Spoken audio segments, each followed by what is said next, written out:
యజ్ఞోపవీతం ఎందుకు వేసుకుంటారు? మంచి ప్రశ్న. కూర్చో. ఉపనయన మహోత్సవము అని చేస్తారు.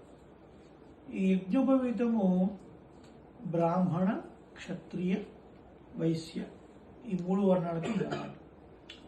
ఉపనయనము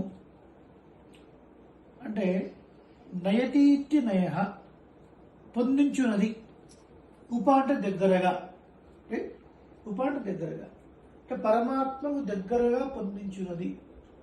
ఎప్పుడైతే యజ్ఞోపవీతం పడుతుందో బ్రహ్మ ఉపదేశం అవుతుంది. అంటే ఏంటి? యజ్ఞోపవీతం ఎవరైతే వేసుకోవాలి అనుకుంటున్నారో ఆ పిల్లవాడికి తన తండ్రియే మొదటి గురువు. రైట్? తన తండ్రి గాయత్రి మంత్రాన్ని ఉపదేశం చేస్తాడు. అప్పటి నుంచి ఆ గాయత్రి మంత్రం చదవడానికి అర్హత వస్తుంది అన్నమాట యజ్ఞోపవీతం ఉన్నవాడికి.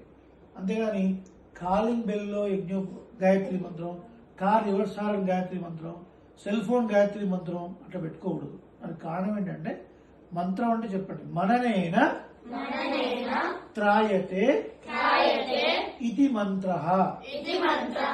దేన్ని మనం ఎక్కువ సార్లు మెమరైజ్ చేయడం వల్ల అది మనల్ని కాపాడుతుందో దాన్ని మంత్రము అని అంటారు కదా.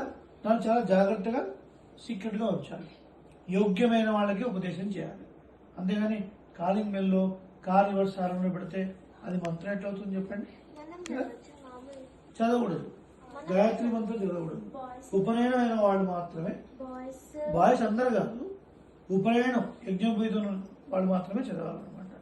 ఆ తర్వాత గురుకులానికి వెళ్ళి ఆ వేద విద్యను అభ్యసించాలి. అవన్నీ ఒక సిస్టమ్.